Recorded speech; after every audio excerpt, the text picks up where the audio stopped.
उस LNG का सौदा 2 करोड़ रुपए में मुख्तार अंसारी से हुआ। यही मुख्तार अंसारी जो प्रदेश की छाती पर चढ़ के गोली चलाता था, इसलिए मैं मुख्तार को इन मुसलमानों का आता था। मुख्तार अंसारी को LNG क्यों लेना चाहता था?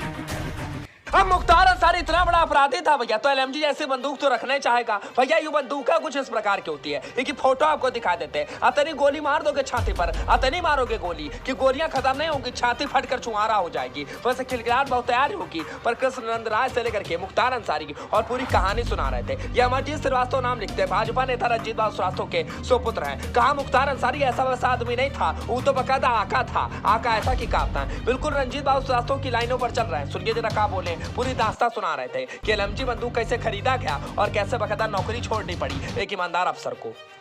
ये दोनों चरणों के चुनाव में मुस्लिम बूथों में 113 विधानसभाओं में जितने भी मुस्लिम बूथ थे, आप लोग जानने वाले वहां होंगे, उनसे आप एक बार फोन करिएगा, या आप जानने वाले दूसरे जानने वालों होंगे, उनसे पता करिएगा कि मुस्लिम बूथों की स्थिति क्या है।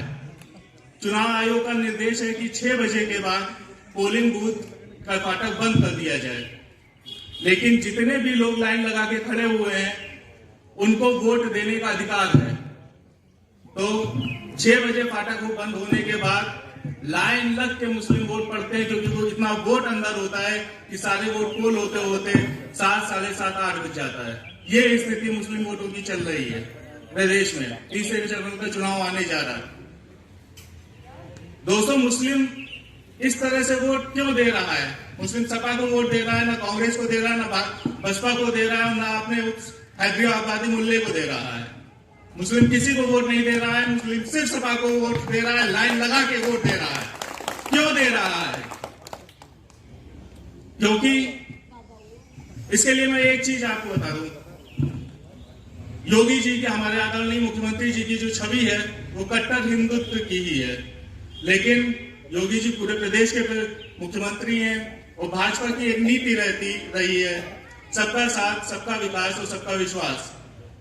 तो योगी जी ने जितने भी काम किए हैं वो पूरे उत्तर प्रदेश के लिए किए हैं, किसी एक बिरादरी के लिए, सिर्फ हिंदुओं के लिए ना करके पूरे उत्तर प्रदेश के लिए पूरे बराबर काम किया है। आज जितनी भी योजनाएं चल रही हैं, चाहे वो केंद्र की योजना हो, चाहे प्रदेश की योजना हो, आयुष्मान योजना हो, प्रधानमंत्री आवास के 2.5 लाख रुपए मिल रहे हो, मुफ्त राशन हो, रेहड़ी पट्टी पे 10,000 रुपए का लोन मिल रहा हो, वो सबको लाइन लगा के बराबर से मिल रहा है। किसी को कम, किसी को ज्यादा, ऐसा कुछ नहीं है, सबको बराबर से वहां पे योजनाओं का लाभ मिल रहा है। लेकिन फिर भी आप अगर उठा के देख लें, रजिस्टर उठा के देख लें, तो हर योजना का 30 से 40% लाभार्थी मुसलमान है। फिर भी मुसलमान क्यों नहीं खुश है अपनी योगी सरकार से? एक छोटी सी घटना मैं आपको बताना चाहता हूं। विनोद भारती चाचा का ही एक कोटा यहाँ कमरियाबाद के पास है। जब मुफ्त राशन की शुरुआत हुई तो हमारी माता जी वहां अतिथि बन के गई। उन्होंने राशन बांटा, टीम अमरजीत पर उसकी फोटो भी है। राशन लेने वालों में जितने भी लाभार्थी थे उसमें 50% मुस्लिम महिलाएं थी। जब राशन बांट के माता जी दुकान से चले गए, उनके मेरी माता जी के साथ आप भी थे, आपके बीच के हैं, हमारे माता जी के बिहारों में पहले पापा के थे, हमारे भाई की तरह हैं। आपकी अपनी मोटरसाइकिल से जब जाने लगे तो 4-5 मुस्लिम औरतें मिली, रास्ते में जा रही थी, उनके हाथ में पैकेट था। आप इन्हें गाड़ी रोकी और पूछा कि आपको राशन मिला? नाम मिला। क्या क्या मिला? राशन मिला, अनाज मिला, इसमें नमक भी है और रिफाइंड भी मिल रहा था, तो रिफाइंड भी मिला। आगे उन्होंने पूछा क्या किसी ने आपसे पैसे लिए? नहीं लिए। तो आपने कहा आप किसको वोट करेंगे इस बार? लेकिन भैया हम तो सपा का देवे, साइकिल का देवे। तो आरपी ने कहा आप पैकेट अपना ले हो, इनका ना दे हो। नहीं भैया हमरे नहीं है। जो पैकेट इनका पैकेट लेके वो कोटे से निकली और उस टाइम ये हमरे नहीं है, ये सोचिए कभी उनके हो पाएंगे। इसीलिए योगी जी ने कहा है कि जिस नजर से तुम हमें देखोगे उस नजर से हम तुमको देखेंगे। जो व्यवहार तुम हमारे साथ करोगे वो व्यवहार हम तुम्हारे साथ करेंगे। दोस्तों, मुस्लिम आज प्रदेश में कितनी शांति है, ना कहीं दंगा हो रहा है, ना कहीं कोई हिंसक घटनाएं घट रही हैं। फिर भी मुसलमान क्यों परेशान है? मुसलमान इसलिए परेशान है क्योंकि ये शांति का आदी नहीं है। ये कभी भी शांति से अपना जीवन नहीं जिया है। ये हिंसक प्रवृत्ति के हैं, और जब तक हिंसा नहीं होती है तब तक इनको अच्छा नहीं लगता है। ये शांत माहौल इनको अच्छा नहीं लग रहा है। ये अपने उन आकाओं की तरह है जिन्होंने कभी इस प्रदेश की सीने को चीरा है। ये अपने आका मुख्तार, अतीक इनकी तरह है। अब आप कहेंगे मुख्तार इनके आका कैसे हो गए?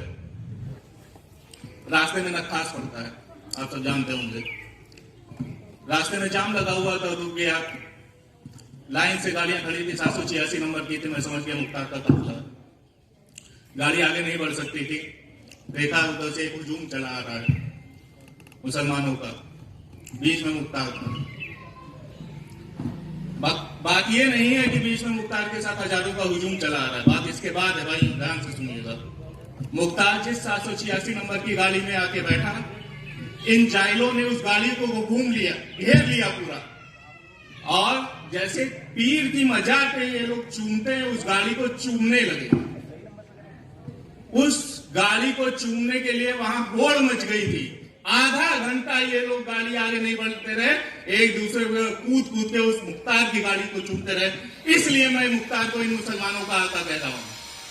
और मुख्तार ने इस देश में किया, इस प्रदेश में किया क्या है? एक छोटी सी घटना बता के मैं अपनी बात खत्म करूंगा, क्योंकि एक से दुस्साहसिक घटना मैं बताता हूं। क्योंकि इनके सरपरस्त सपा के मुखिया मुलायम सिंह यादव जी थे। उनकी सरपरस्ती में ये किसी भी तरह की घटना को अंजाम दे देते थे। तब मुख्यमंत्री मुलायम सिंह यादव जी थे।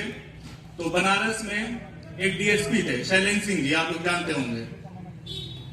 शैलेंद्र सिंह जी को सूचना मिली कि एक बर्खास्त सिपाही, सेना का बर्खास्त सिपाही, एक एलएमजी का सौदा कर रहा है। एलएमजी भाइयों लाइट मशीन गन होती है जिसका इस्तेमाल करने का अधिकार सेना को सिर्फ बॉर्डर पर है। सेना भी उसका इस्तेमाल देश के अंदर आपात स्थिति में भी नहीं कर सकती है। एलएमजी वो चीज होती है। जब शैलेंद्र सिंह जी ने उस बर्खास्त सिपाही का नंबर सर्वेलांस पे लगाया तो पता चला उस एलएमजी का सौदा 2 करोड़ रुपए में मुख्तार अंसारी से हो रहा है। मुख्तार अंसारी वो एलएमजी क्यों लेना चाहता था? मुख्तार अंसारी वो एलएमजी इसलिए खरीद रहा था क्योंकि उसको भाजपा विधायक कृष्णानंद राय की बुलेट प्रूफ सूमो पे हमला करवाना था। क्योंकि बुलेट प्रूफ गाड़ी पे AK-47 की गोलियां काम नहीं कर पाती हैं, उसे बस्ट फायरिंग करनी होती है जो सिर्फ एलएमजी कर सकती है। उस फोन कॉल के आधार पे, फोन रिकॉर्डिंग के आधार पर शैलेंद्र सिंह जी ने मुख्तार अंसारी उन सब पे कोटा लगाया। जब इनके सरपरस्त, इनके आका मुलायम सिंह यादव जी को पता चला कि मुख्तार पे कोटाई की कार्रवाई हो गई है, तो उन्होंने मुख्तार अंसारी को क्लीन चिट दे दी और शैलेंद्र सिंह जी के ऊपर केस करके जांच बैठा दी। बाद में शैलेंद्र सिंह जी ने इस्तीफा दे दिया था। अगर ये शैलेंद्र सिंह जी के साथ ना हुआ होता तो शायद भाजपा विधायक कृष्णानंद राय जी पर अटैक ना हुआ होता, क्योंकि इसी के कुछ दिनों बाद भाजपा विधायक जी के ऊपर उनके गांव में बस्ट फायरिंग की गई, AK-47 से की गई। क्योंकि उस दिन उनकी सुमो उनके पास नहीं थी, बुलेट प्रूफ गाड़ी उनके पास नहीं थी, वो एक नॉर्मल स्कॉर्पियो गाड़ी में जा रहे थे। उस पर बस्ट फायरिंग करके इतनी गोली मारी गई, 400 से 500 राउंड गोली वहां चली। 66 गोली तो सिर्फ कृष्णानंद राय जी के शरीर से पोस्टमार्टम में निकली थी। इस तरह का आतंक मचा रखा था मुख्तार अंसारी ने प्रदेश में। लेकिन उसके बाद योगी जी की सरकार आई, मुलायम सिंह के संरक्षण में थे, लेकिन उसके बाद योगी जी की सरकार आई। यही मुख्तार अंसारी जो प्रदेश की छाती पर चढ़ के गोली चलाता था, जब पंजाब जेल से उसको बांदा जेल लाना जाया तो अपाहिज होके व्हीलचेयर पे बैठ गया कि कहीं योगी जी की पुलिस रास्ते में गाड़ी ना पलटा दे और ये बांदा जेल ना पहुंच पाए। ये डर बैठाया है योगी जी ने इन आकाओं के खिलाफ, मुसलमानों के इन आकाओं के खिलाफ, और ये डर हम हिंदुओं को अच्छा लगता है। इसलिए हम योगी जी को वोट देने के लिए कह रहे हैं और आप चाहते हैं योगी जी को वोट देना। अभी तो समाज की तारीखें बताएगी कि किसको कितना वोट मिलेगा और किसकी सरकार आएगी, लेकिन बाकायदा मुख्तार अंसारी के भैया बंदूक वाला प्रकरण का मामला पूरा इन्होंने समझा भी दिया और पूरा सुना भी दिया। आप वो लोग सुन लिए होंगे। पर फिलहाल बाराबंकी जब उत्तर प्रदेश के लिए एवन स्टडी 4 की बैठक। वीडियो कैसे लगी आप सभी को कमेंट कर बताएगा। वीडियो को शेयर करना कतई मत भूलिएगा। इस तरह के दमदार हम मिल रहेंगे आपको सिर्फ एवन स्टडी 4 पर।